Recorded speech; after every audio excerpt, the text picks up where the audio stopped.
Let's dive right into this explainer and tackle exactly how the hot dog became America's favorite food. Seriously, if you've ever been to a summer cookout or caught a baseball game, you already know the star of the show. It feels like the hot dog has just always been here, right? Woven directly into the fabric of American culture, but as we're going to see, its true story actually spans continents, cultures, and generations. And to really grasp the sheer scale of our modern appetite for this stuff, you have to consider this wild number. Americans consume over 20 billion hot dogs every single year. 20 billion! To put that into perspective, if you line them all up end to end, they'd stretch from the Earth to the moon and back multiple times. So how on earth did a simple sausage reach that kind of astronomical popularity? Well, that brings us to Section 1, the immigrant icon's journey, because to figure out how we hit 20 billion, we actually have to start our story thousands of miles away from the modern American ballpark. Long before it was the ultimate quick street food, highly skilled European butchers spent centuries perfecting seasoned sausages in cities like Frankfurt, Germany, and Vienna, Austria, which, fun fact, is called Wien in German. And that is exactly why we still throw around the names Frankfurter and Wiener today. These guys were crafting incredibly flavorful, highly portable foods out of finely ground meat, mixing in very specific local spices and herbs. The journey over to the States is pretty incredible. Back in the 19th century, millions of European immigrants crossed the Atlantic, bringing these cherished family recipes right along with them.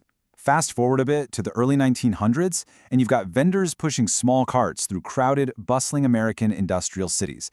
They quickly realized these hot sausages were the absolute perfect, cheap, filling meal for factory workers on the go. Then, around World War I, something really fascinating happened. Anti-German sentiment was high, so Americans started avoiding the German name Frankfurter. Instead, this catchy, slightly mysterious nickname, the hot dog, completely took over. And by the time soldiers were coming home from World War II, the hot dog had seamlessly locked itself into the booming culture of casual outdoor dining and backyard barbecues. Moving right along to Section 2, baseball's favorite stadium snack. Because as the hot dog conquered city streets, it eventually found its ultimate cultural stage inside America's rapidly growing baseball stadiums. I mean, just imagine it, the crack of the bat, the roaring crowd, and vendors balancing heavy trays while shouting that legendary call, "Hot dogs! Get your hot dogs!" That sound, mixed with the totally irresistible smell of grilled sausages and fresh buns, instantly made it the official scent and taste of summer for entire generations of fans. But there was a really practical reason for this partnership. Stadium owners had a major logistical problem to solve. They needed a food that wouldn't interrupt the actual game. And the portable, plate-free hot dog? It hit the nail right on the head. Fans could literally hold it in one hand, cheer for their team with the other, and never miss a single pitch.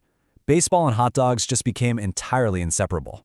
Which takes us to Section 3, the hot dog economy. Because this simple little stadium snack eventually exploded into a massive multi-billion-dollar food empire.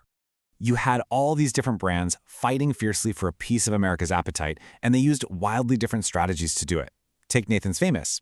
They started out as a humble 5-cent stand on Coney Island in 1916, but they turned themselves into a global spectacle by hosting their famous 4th of July eating contest. Oscar Mayer?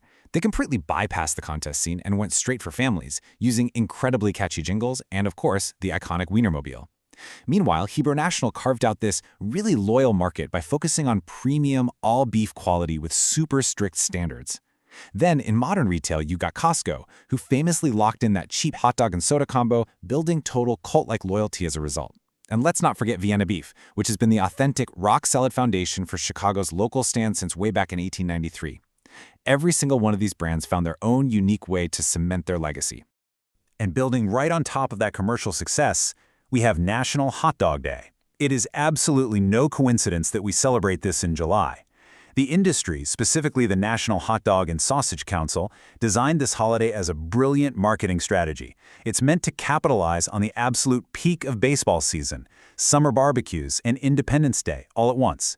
It's basically a masterclass in driving up sales exactly when Americans are most primed to eat them. Section 4, New York versus Chicago. Naturally, all this incredible commercial success sparked some serious regional pride, leading to arguably the ultimate culinary rivalry. The philosophies here are literally night and day.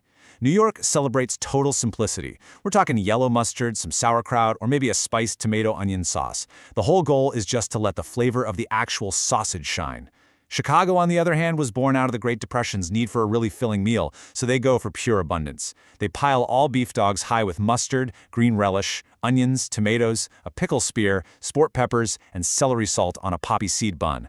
But remember the golden rule of Chicago: never, ever add ketchup.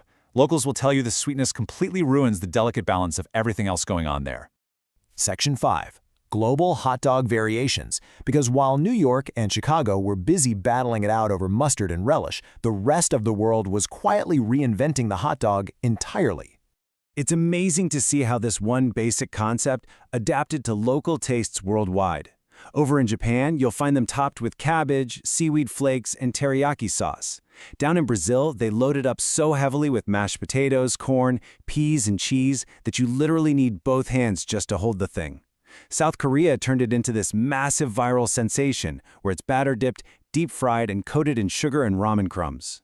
Then you have Denmark with pickled cucumbers and sweet remoulade, the Philippines serving up bright red sweet sausages with banana ketchup, and Iceland mixing it up with a premium blend of lamb, beef, and pork topped with sweet brown mustard.